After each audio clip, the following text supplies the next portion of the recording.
Welcome to GTC's Teaching Tidbits. Each episode, we explore a teaching technique, tip, practice, or idea from faculty for faculty. Today, we have joining us from the Curriculum and Instructional Support Center, or CISC for short, Lee McMinn. Welcome, Lee. Hey, Rachel, thanks for having me. Well, I'm glad that you have joined us today. For those of you watching, Lee is no stranger to Teaching Tidbits episodes. I think, Lee, you've joined us for at least 2 episodes in the previous season. So we're glad to have you sharing your tidbit today. Many courses at GTC are utilizing publisher content within their courses. And that could mean a variety of things. There are elements of the course in Blackboard that are linked to publisher materials and activities. This could mean that students need to navigate to the publisher website to complete assignments. It could mean that they're using resources provided by the publisher, such as videos or the textbook in the form of an ebook.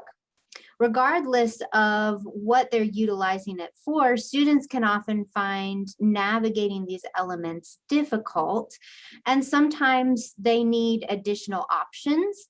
And so that's what Lee is here today to help with. He's got a helpful tip regarding opting out.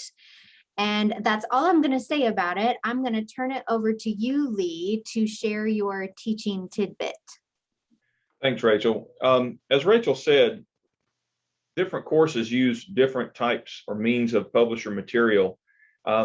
More and more are using what's called inclusive access. And what inclusive access means is that the cost of the textbook and the material to access their website and their course material on their site is included in the course fee, if you will. Some are still separate, where you may be buying a textbook and an access code or an access card through the bookstore. But more and more, we're moving toward inclusive access. And there are some students that really don't need that, or maybe they already have access from a previous course that allows them so many days or so, a year or two. And so they may want to opt out for that particular course. So what I'm going to show you today for the instructors is how you can set up a link for your students to opt out if they need to, and if they have that option. So I'm going to share my screen. I have a, set up here. So here we're looking at a practice course, and basically you're probably going to want to include this in your syllabus and info area, wherever you're going to tell your students about your textbook and the other materials required for your course. So you can see I'm here in my practice course. We're going to jump over to the syllabus and info area. And I'm going to thank Renee Prenitzer and Kathy Maples for letting me use their material. If you will, they have written this for their Bio 210 and 211 courses. So how they have it set up is they have a folder with more information about the textbook materials and accessibility statements. And inside of there, they give a very good description of the text that's going to be used in the course. What I want to point out here, and this is a really good idea for those of you using inclusive access or other publisher material that they may need an access code for.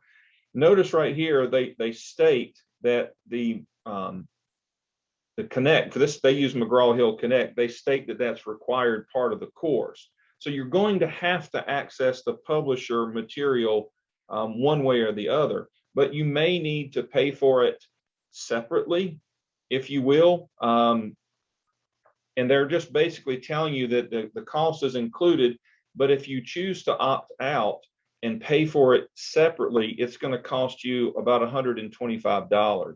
I can tell you for this particular course, it's much cheaper to do the inclusive access. However, if you want to opt out, what they have done here is put the link here for opting out of the publisher material. And they've given a good description of what this tool is going to do for you. So how do we set this up? This is very simple for instructors. Basically, you go to the content area where you're going to put the link to this tool. You're going to click on, put your pointer on the tools button at the top, and you may see red shelf here on the list. If you don't, you can click on more tools and you'll see red shelf listed there if it's not on the main list. But when you click red shelf, it's going to pop up some information and the name is blank. You can name it whatever you prefer. Using the name red shelf really doesn't mean anything. Students may say, what in the world is red shelf? That's just the vendor of this that we do the inclusive access through. So you can type in something like opting out of publisher material. And then this is where you may want to type in that description, telling them exactly what's going to happen, what it's going to mean if they opt out, and that they'll probably have to either purchase or reuse an access code that they already have if that is required for the course. And make sure it's available to the students and click submit. And that's going to create your link. And as you know, in Blackboard, whenever you put anything new in a course, it always goes to the bottom and you can move that around. So that's pretty much how you set that up. I'm going to delete this because we don't need it. We already have one here. But that's basically what the opt-out tool will do for you, is you can create a link so the students can basically opt out of using the publisher content through this method, and you can pay for it separately. So that's basically what it'll do for you. Well, thanks, Lee. You tucked in some additional helpful information in there, just even in some good practices about the details that instructors provide to their students regarding the required materials. Having a place within Blackboard, not just the syllabus, is a great idea. And then we're trying to make things as easy as possible for the students because so many of them have trouble navigating certain elements of Blackboard. This additional little opt-out link is definitely going to be helpful for those instructors who do have publisher material and want to make that option available to their students. So thank you for sharing all of that with us today. You're welcome, Rachel, and thanks for having me. Well, Lee has provided us with some instructions, not only for how you create that opt-out link, but also then instructions that you can provide to students. So we will link those in the description of the episode below. And I know that if you'd like to continue the conversation with Lee, he'd be happy to talk with you more. You could email him at lee.mcminn@gvltec.edu or give him a call. And special thanks again to Renee Prenitzer and Kathy Maples for sharing with Lee what they do in their courses and demonstrating some great practices there. If you have further questions you'd like to see covered about this topic in another episode, or you have other specific topics you'd like to see covered, reach out to me at rachel.cobb@gvltec.edu.